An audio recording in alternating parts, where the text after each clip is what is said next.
बात करते हैं क्लास 9 के फिजिक्स के बारे में, मोशन या गति के बारे में। गति नाम से आप लोग परिचित ही होंगे। गति किसे कहते हैं? जैसा कि गति नाम जो है सुना सुना सा लग रहा है। गति किसे कहते हैं? हम जानते हैं जब कोई चीज एक स्थान से किसी दूसरे स्थान पर जाती है तो उसी को हम क्या कहते हैं? गति कहते हैं। यूं कह लीजिए कि आप पढ़ने के लिए घर से अपने स्कूल या कॉलेज जाते हो, घर से अपने स्कूल या कॉलेज जाते हो तो क्या हुआ? गति ही हुआ। उसे क्या कहते हैं? गति कहते हैं। गति के लिए 3 बिंदुओं का होना बहुत ही जरूरी होता है। गति के लिए 3 बिंदुएं बहुत इंपॉर्टेंट होती हैं।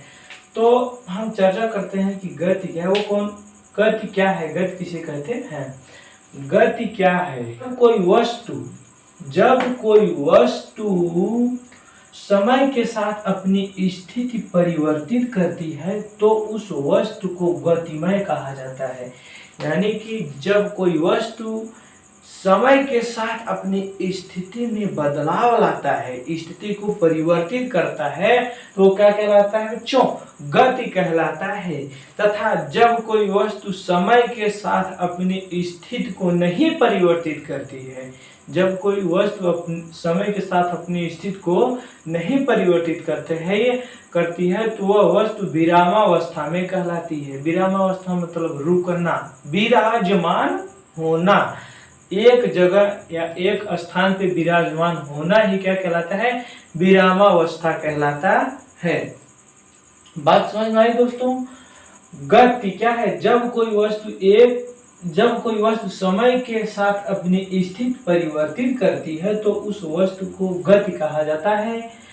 तथा जब कोई वस्तु समय के साथ अपनी स्थिति को परिवर्तित नहीं करती है तो उस वस्तु को विरामावस्था में कहा जाता है। गति अवलोकन के लिए 3 बिंदुएं महत्वपूर्ण हैं।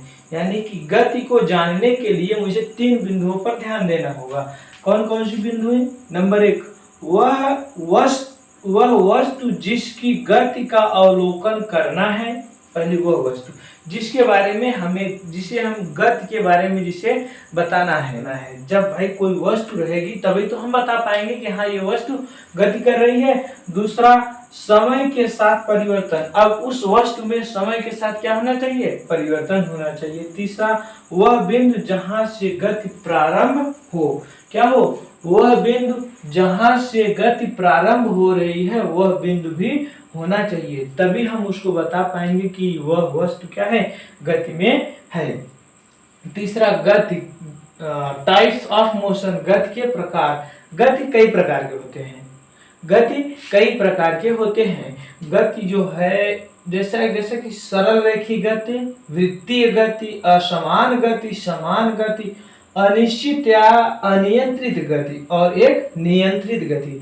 जैसा कि दोस्तों आपको पता होगा कि गति जो है कई प्रकार की होती हैं। गति कई प्रकार की होती हैं। इसमें दिया है सरल रेखीय गति, वृत्तीय गति, असमान गति, समान गति, अनिश्चित गति या अनियंत्रित गति और एक नियंत्रित गति। अगर हम बात करते हैं सरल रेखीय गति की, किसकी बात करते हैं? अगर हम बात करें सरल रेखीय गति किसे कहते हैं?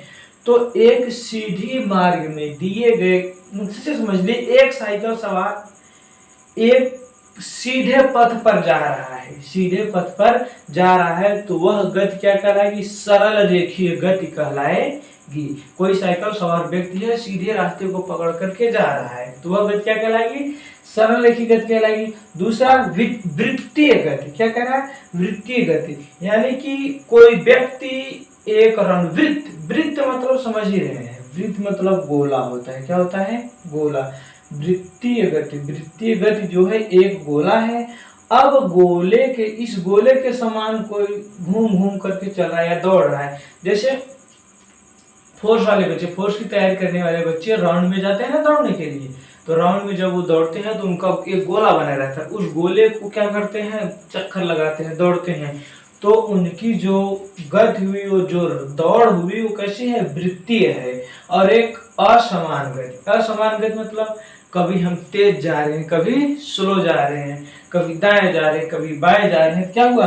असमान गति हुआ। एक समान गति, अब हम क्या, जैसे समान गति इसे कहते हैं जो एक सीधी रेखा में मतलब आराम से चाहे 10 की स्पीड, चाहे 20 की स्पीड, चाहे 50 की स्पीड, मैं जा रहा हूं लगातार, तो क्या हुई, समान गति हुई। अनिश्चित या अनियंत्रित गति, क्या हुआ, अनिश्चित या अनियंत्रित गति, एक ऐसी गति जो हमारे हाथ में ना हो, जो निश्चित ना हो कि कब हम कितना तेज, जैसे समझ लीजिए, यूं कह लीजिए कि अब कोई पूछता है भैया यहाँ से अरे जौनपुर जाएगा या फिर कहीं जाना है आपको, तो कहते हैं कि कितने देर में जावा, क्योंकि कोनो निश्चित ना हो। अगर रोड खाली रहे तो 1 घंटा में लगभग पहुंच जाओ, न खाली रहे जाम लगा रहे तो कोनो निश्चित ना हो कितना समय लगे। तो वही हुआ ना अनिश्चित या अनियंत्रित गति। अब मेरे नियंत्रण में नहीं है कि हम इतने ही स्पीड से जाएंगे, वो गति क्या हुई, अनिश्चित या अनियंत्रित गति हुई। और एक नियंत्रित गति जो निश्चित है कि हम 20 के स्पीड ही जाएंगे, 20 के स्पीड ही जाएंगे, वह गति क्या कहलाती है, नियंत्रित गति कहलाती है। तो गति के बारे में आपका कॉन्सेप्ट क्लियर हो गया। तो आप इसे नोट करना चाहते हैं तो नोट कर लीजिएगा कि गति क्या होता है, गति कितने प्रकार के होते हैं। अब आगे हम देखेंगे दूरी।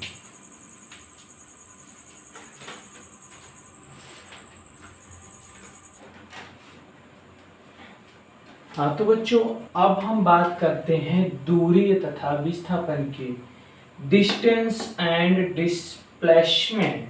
किसकी बात करते हैं, डिस्टेंस एंड डिस्प्लेसमेंट की बात करते हैं। तो इसमें दूरी और विस्थापन दोनों है। इसमें हम सबसे पहले बात करेंगे दूरी। दूरी किसे कहते हैं, जैसे मान लीजिए कि आप अपने घर से स्कूल चल करके आए हैं, कहाँ, घर से स्कूल चल करके आए, और जब स्कूल पर पहुंच गए तो घर से और स्कूल के बीच की पूरी दूरी कितना हुई। आप अपने घर से और स्कूल के बीच की कितनी दूरी को तय करके आए हैं, वही क्या कहलाती है, दूरी कहलाती है। हाँ, उसी को हम क्या कहते हैं, दूरी कहते हैं। तो वही बात कर रहा है, किसी वस्तु द्वारा तय की गई पथ की कुल लंबाई, क्या, किसी वस्तु द्वारा तय की गई पथ की कुल लंबाई दूरी कहलाती है। दूरी एक भौतिक राशि है, क्या है, दूरी एक भौतिक राशि होती है जिसके परिणाम को केवल अंकीय मानों द्वारा व्यक्त किया जाता है। क्या कह रहा है, दूरी एक भौतिक राशि है जिसके परिमाण को केवल अंकीय मानों द्वारा व्यक्त किया जाता है। अंकीय मान हमारे से 1 किलोमीटर, 2 किलोमीटर, 3 किलोमीटर ये हुआ। अब जितना आपने चला, आपका जितना परिमाण हुआ, रिजल्ट हुआ। जैसे मैंने बताया ना, आपने घर से चल करके स्कूल गया है, आप घर से चल करके स्कूल गए तो आप कितना परिमाण, आपने कितना रिजल्ट पाया, कितना परिमाण तय किया, वही कहलाता है दूरी। तो उसी को हम अंकीय मानों द्वारा जब व्यक्त करते हैं तो क्या कहलाती है, दूरी कहलाती है। वही कह रहा है कि दूरी एक भौतिक राशि है जिसके परिमाण को केवल अंकीय मानों द्वारा व्यक्त किया जाता है। अर्थात दूरी में केवल परिमाण होता है, दिशा नहीं। दूरी को व्यक्त करने के लिए सिर्फ और सिर्फ हमें अंकीय मानों की आवश्यकता होती है, दिशा की नहीं। बात समझ में आया। दूरी किसे कहते हैं, दूरी वही होती है कि किसी वस्तु द्वारा तय किए गए पथ की कुल लंबाई, किसी वस्तु द्वारा तय किए गए पथ की कुल लंबाई को हम क्या कहते हैं, दूरी कहते हैं। और दूरी को व्यक्त करने के लिए केवल और केवल परिमाण की आवश्यकता होती है, दिशा की नहीं। किसकी आवश्यकता होती है, परिमाण की आवश्यकता होती है, दिशा की आवश्यकता नहीं होती। अब बात करते हैं हम विस्थापन की, डिस्प्लेसमेंट। किसकी बात करते हैं, डिस्प्लेसमेंट या विस्थापन की। तो इसकी बात को सुन लो, विस्थापन हम किसे कहते हैं, वही कह रहा है, वस्तु की प्रारंभिक तथा अंतिम स्थिति के बीच की न्यूनतम दूरी को वस्तु का विस्थापन कहते हैं। क्या कहते हैं, वस्तु की प्रारंभिक तथा अंतिम अवस्था की बीच की दूरी या अंतिम स्थिति के बीच की न्यूनतम दूरी को हम क्या कहते हैं, विस्थापन कहते हैं। विस्थापन में परिमाण तथा दिशा दोनों का होना बहुत ही जरूरी माना जाता है। विस्थापन में परिमाण और दिशा दोनों निश्चित रूप से माने जाते हैं। यानी कि बात किया विस्थापन की, किसकी बात कर रहा है ये? विस्थापन की। विस्थापन क्या होता है समझिए इसको बात को। यानी कि मैंने बताया कि विस्थापन, जैसे मान लीजिए ये कोई एक वस्तु है ए, अब ए यहां से चलना शुरू करती है, बी तक गई। कहां तक गई? बी तक गई। तो अब इसी में हम दूरी और विस्थापन दोनों को देख लेते हैं। अब एस जब यहां से चलना शुरू किया तो यहां से चल करके कितना 30 किलोमीटर का सफर तय किया। कितना? 30 किलोमीटर का सफर तय किया है। अब तो ये भैया, अब जब ए से बी तक हम पहुंचे इसको दूरी कहेंगे। क्या कहेंगे? दूरी कहेंगे। अब इसके वही का वस्तु की प्रारंभिक तथा अंतिम स्थिति की बीच की न्यूनतम दूरी को, अभी तो हम इसके यहां से प्रारंभिक और अंतिम स्थिति की न्यूनतम दूरी कोई और नहीं, इतने हो रहा था। ये दूरी और विस्थापन अभी हमारा बराबर हुआ। अब हम यहां से चल करके मान लीजिए फिर पुनः रिटर्न यहां तक आ गए, रिटर्न पॉइंट सी पर आ गए हमें। अब अगर हम विस्थापन की बात करते हैं तब क्या होता है भैया? अब ए से चल करके बी तक गया मैंने, 30 किलोमीटर था। अब फिर पुनः मैं 15 किलोमीटर रिटर्न आ गया। कितना? 15 किलोमीटर रिटर्न आ गया। अब भैया विस्थापन का होगा इसमें? क्या बात की है? विस्थापन की अगर अब बात कर रहे हैं हम, तो अब हमारा विस्थापन वही होगा। मैंने बताया कि वस्तु की प्रारंभिक तथा अंतिम स्थिति की बीच की न्यूनतम दूरी, वस्तु यहाँ से प्रारंभिक थी और इसकी अंतिम स्थिति कहाँ है? यहाँ है। इसकी बीच की न्यूनतम दूरी क्या कहला रही है? विस्थापन कही जा रही है। यानी कि विस्थापन कितना होगा? अब यही जो बचा हुआ 15 किलोमीटर है, ये हमारा क्या कहलाएगा? विस्थापन कहलाएगा। क्या कहलाएगा? विस्थापन कहलाएगा। और इसे हम एक दूसरे डायग्राम के माध्यम से समझते हैं। अगर विस्थापन की बात करते हैं तो मान लीजिए ये कोई ए,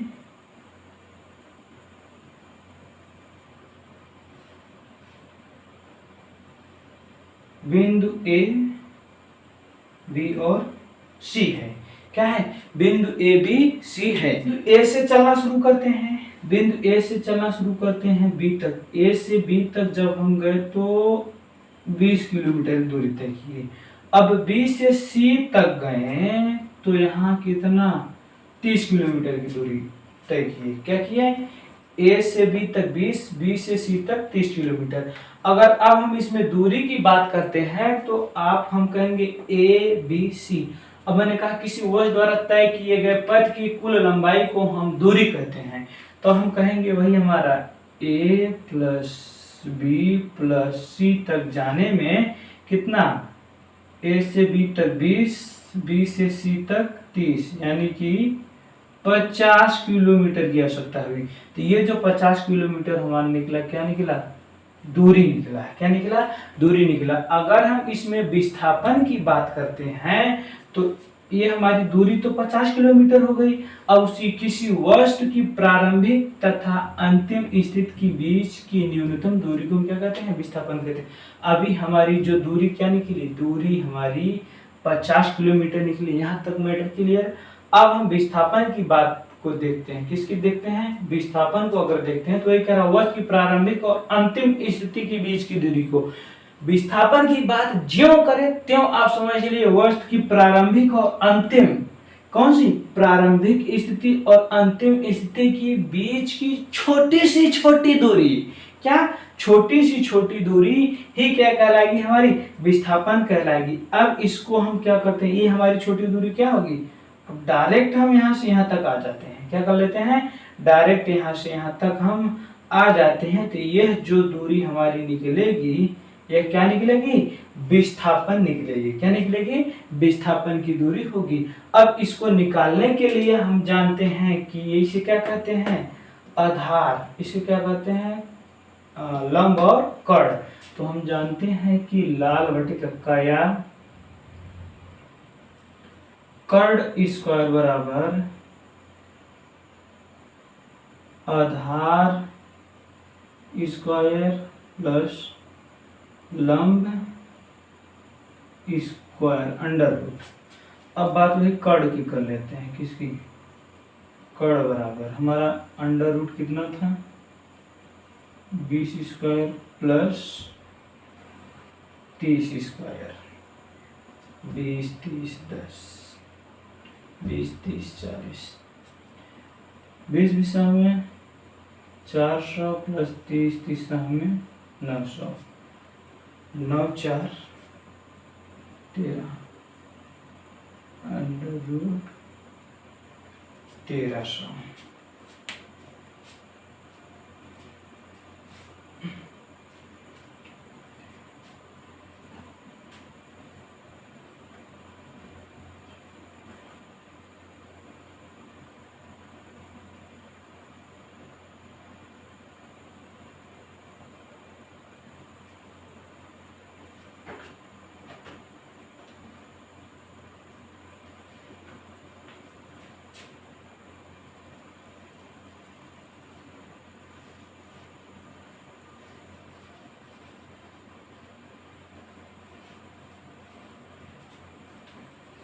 अब यही हमारी क्या कहलाती है? विस्थापन कहलाते हैं। विस्थापन के अंतर्गत रखते हैं ए बी सी, और ए बी सी के बीच की न्यूनतम दूरी हमारी, अब यहाँ से डायरेक्ट ये जो दूरी सफर तय करेंगे, यही हमारी क्या कहलाएगी?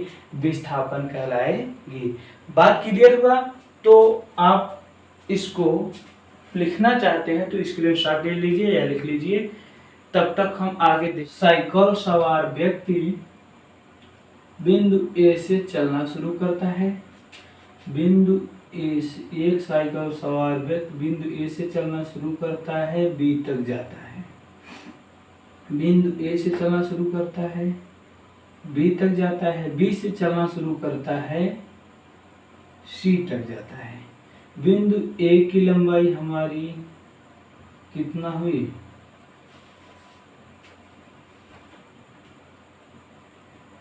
50 मीटर। बिंदु ए से बी की दूरी 50 मीटर, और बिंदु बी से सी की दूरी कितना हो गई?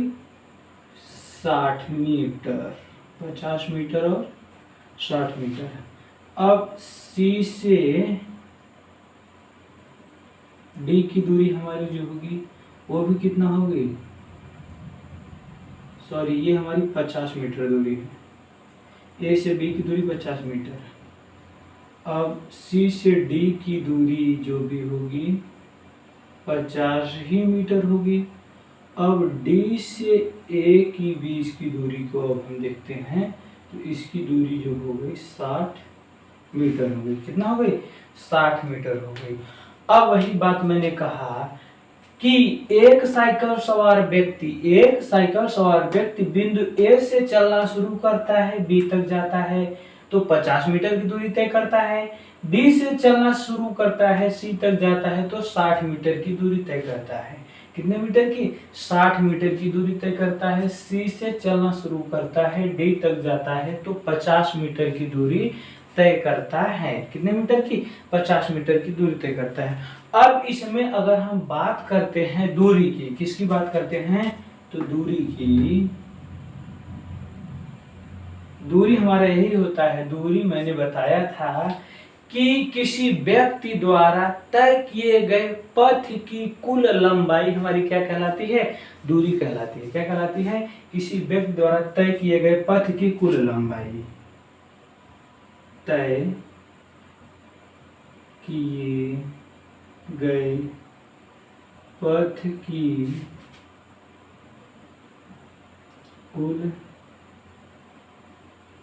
कुल लंबाई हमारी दूरी कहलाती है। तो हमारी लंबाई कितना हो रही? पूरी टोटल लंबाई कितना हो रही? ए से बी, यानी कि कोई व्यक्ति है ए से बी तक गया तो कितने मीटर दूरी तय किया? 50 मीटर की दूरी तय किया। बी से सी तक गया, बी से सी तक की दूरी तय कर रहा है, बी से सी तक की दूरी तय कर रहा है तो कितने मीटर का तय किया? 60 मीटर की दूरी तय की है। कितने मीटर? और सी से डी तक की दूरी तय किया तो कितनी मीटर की दूरी तय किया? 50 मीटर की दूरी तय किया। कितने मीटर की दूरी? 50 मीटर की दूरी। अब हम वही जानते हैं कि दूरी बराबर तय किए गए पथ की कुल लंबाई क्या कहलाती है? दूरी कहलाती है। अब हम तीनों को जोड़ लेंगे। क्या कर लेंगे? तीनों को जोड़ लेंगे। A plus B plus C, A plus B plus C plus D, यानी कि ए से बी से सी से डी। 50 50 100 प्लस 60 कितना हुआ? 160 किलोमीटर की दूरी तय किया है। कितना? 50 इधर 60 इधर 50 इधर। ए से चलना शुरू किया था, डी तक पहुंचा था। कितने दूरी तक? 160 किलोमीटर की दूरी तय किया। तो दूरी बराबर हमारा क्या हुआ? दूरी बराबर क्या हुआ? दूरी बराबर 160 किलोमीटर। टोटल दूरी कितना हुई? 160 किलोमीटर। अगर अब हम बात करते हैं विस्थापन की, किसकी? विस्थापन की। तो विस्थापन इसमें कितना होगा? विस्थापन वही होगा, मैंने बताया था कि किसी वस्तु द्वारा किसी वस्तु की प्रारंभिक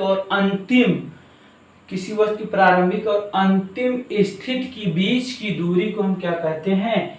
विस्थापन कहते हैं। तो प्रारंभिक दूरी हमारी ये थी और अंतिम दूरी हमारी ये है।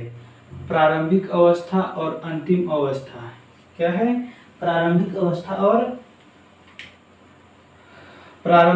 और अंतिम अवस्था के बीच की दूरी हमारी कितना हो रही है? 60 मीटर हो रही है। हमारी कितना हो रही है? 60 मीटर हो रही है। तो पूरी टोटल दूरी हमारी जो थी कितना थी? 160। प्रारंभिक और अंतिम अवस्था के बीच की दूरी कितना हो रही थी? यानी कि दूरी हमारी 160 थी। और विस्थापन को हम देखते हैं तो विस्थापन हमारा कितना होगा? 60 मीटर होगा। कितना होगा? 60 मीटर। क्योंकि हम जानते हैं कि विस्थापन जो होगा हमारी प्रारंभिक स्थिति और अंतिम स्थिति की बीच की न्यूनतम दूरी ही हमारी क्या कहलाएगी? विस्थापन कहलाएगी। तो बच्चों, हमने दूरी तथा विस्थापन से संबंधित कुछ क्वेश्चनों को भी देख लिया और उसे सॉल्व किया। ठीक, कॉन्सेप्ट क्लियर है तो वीडियो को लाइक, सब्सक्राइब एंड शेयर करें। चलिए दोस्तों, दूरी तथा विस्थापन का एक क्वेश्चन हम और सॉल्व कर लेते हैं। कौन से? उसके एक क्वेश्चन को और सॉल्व करके देखते हैं कि क्या आप इस कॉन्सेप्ट से क्लियर है कि नहीं है। क्वेश्चन को फटाफट सॉल्व करिए और कमेंट बॉक्स में आंसर लिखिए। कॉन्सेप्ट से लगभग आप क्लियर ही हो गए होंगे। अब हम क्वेश्चन कर रहे हैं, आप क्वेश्चन का आंसर दीजिए।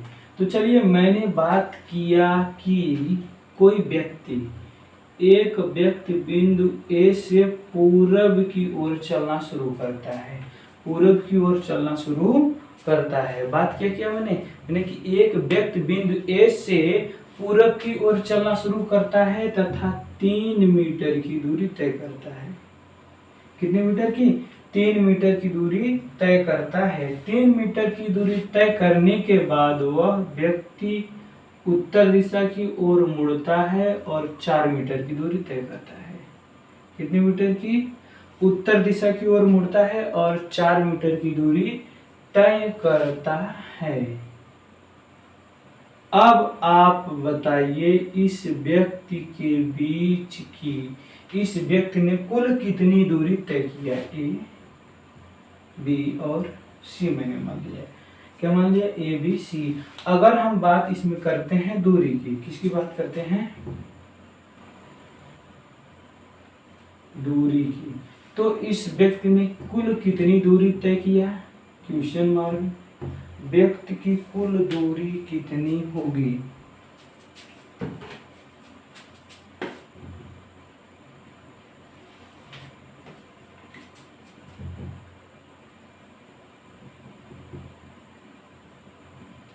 व्यक्ति की कुल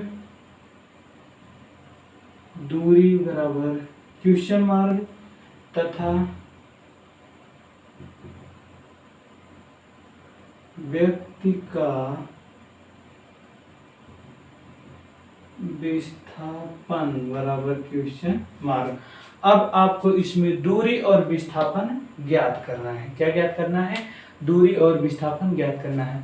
अब आप जल्द से जल्द, आप तुरंत तत्काल आप पेन और कॉपी को उठाइए, इसकी दूरी और विस्थापन को निकाल करके कमेंट बॉक्स में बताइए। कमेंट में बताइए कि इसने कितनी दूरी तय की और कितना इसका विस्थापन हो रहा है। ठीक, तो चलिए, अगर आप क्वेश्चन को सॉल्व कर चुके हैं तो ठीक है, नहीं कर चुके हैं तो आइए देखते हैं कि इसने कितनी दूरी तय की तथा इसका विस्थापन कितना होगा। मैंने बताया कि कोई व्यक्ति बिंदु ए से पूरब की ओर चलना शुरू करता है और 3 मीटर की दूरी तय करता है। बी से 3 मीटर की दूरी तय करने के बाद वह पुनः उत्तर दिशा की ओर मुड़ता है और 4 मीटर की दूरी तय करता है। कितने मीटर की? 4 मीटर की दूरी तय करता है। अब आपको पता है कि दूरी बराबर होता है किसी व्यक्ति द्वारा तय किए गए पथ की कुल लंबाई। क्या कहलाती है? दूरी कहलाती है। तो इसने कहा ए से बी तक की दूरी तय किया। ए से बी तक की दूरी कितने मीटर? 3 मीटर, कामा बी से सी की दूरी, बी से सी के बीच की दूरी कितना हो रही है हमारा? बी से सी के बीच की दूरी 4 मीटर हो रही है। कितना? 4 मीटर। तब कुल दूरी इसकी क्या होगी? कुल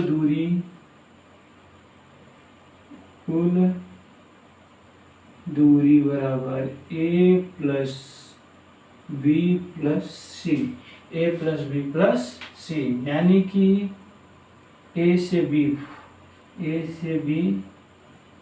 3, बी से सी 4 इज इक्वल टू 7 मीटर। यानी कि इसने कुल कितना दूरी तय किया? 7 मीटर की दूरी तय किया। व्यक्ति द्वारा तय की गई कुल दूरी कितना हो गई? 7 मीटर हो गई। कुल दूरी कितना हुई? 7 मीटर हुई। अब इसके विस्थापन की बात हम करते हैं तो व्यक्ति ने कितना विस्थापन किया? व्यक्ति ने कितना विस्थापन किया? तो विस्थापन को जानने के लिए सबसे पहले मुझे अब जान लीजिए दोस्तों, अगर आप इसके विस्थापन को तभी निकाल पाएंगे जब आप मैथ थोड़ा बहुत जानते होंगे। ये हमारा त्रिभुज बन रहा है और ये हमारी कौन सी एंगल? 90 डिग्री का कोण बन रहा है। क्या बन रहा है? 90 डिग्री का कोण बन रहा है। इसको हम आधार कहते हैं। क्या कहते हैं? आधार। इसे लंब, इसे क्या कहते हैं? कर्ण कहते हैं। क्या कहते हैं? कर्ण कहते हैं। आधार, लंब और कर्ण। अब इसमें हमारा आधार लंब दिया है, कर्ण नहीं दिया है, और हमें विस्थापन जानने के लिए कर्ण की ही आवश्यकता होगी। किसकी आवश्यकता होगी? कर्ण की ही आवश्यकता होगी। अब मैंने बताया कि हमारा जो विस्थापन होता है, विस्थापन क्या होता है? वस्तु की प्रारंभिक स्थिति विस्थापन, व्यक्ति का विस्थापन वही होता है वस्तु की प्रारंभिक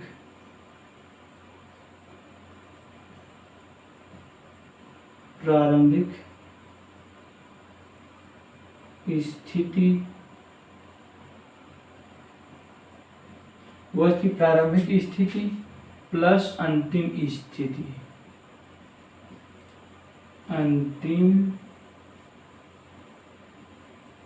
स्थिति, वो स्क्वायर प्लस लंब स्क्वायर, कर्ण बराबर होता है आधार स्क्वायर प्लस लंब स्क्वायर या लंब स्क्वायर प्लस आधार स्क्वायर, चाहे जो भी कर लीजिए।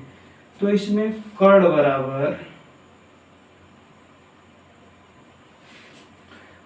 स्क्वायर बराबर हमारा हो गया, कर्ण बराबर क्या होगा? कर्ण बराबर लंब का मान कितना दिया है? 3 के घाते 2। आधार का मान कितना दिया है? 3 के घाते 2। सॉरी, पहले लंब है तो पहले हम लंब ले लेंगे। लंब दिया है 4 के घाते 2। प्लस आधार दिया है 3, 3 की घाते 2, तो 4 चौका 16 प्लस 3 त्रिका 9, 16 9 25। अब ये हम कड़ी हटाएंगे तो कितना हो जाएगा, 5 हो जाएगा। कितना हो जाएगा, 5, यानी कि कर्ण बराबर 5 मीटर।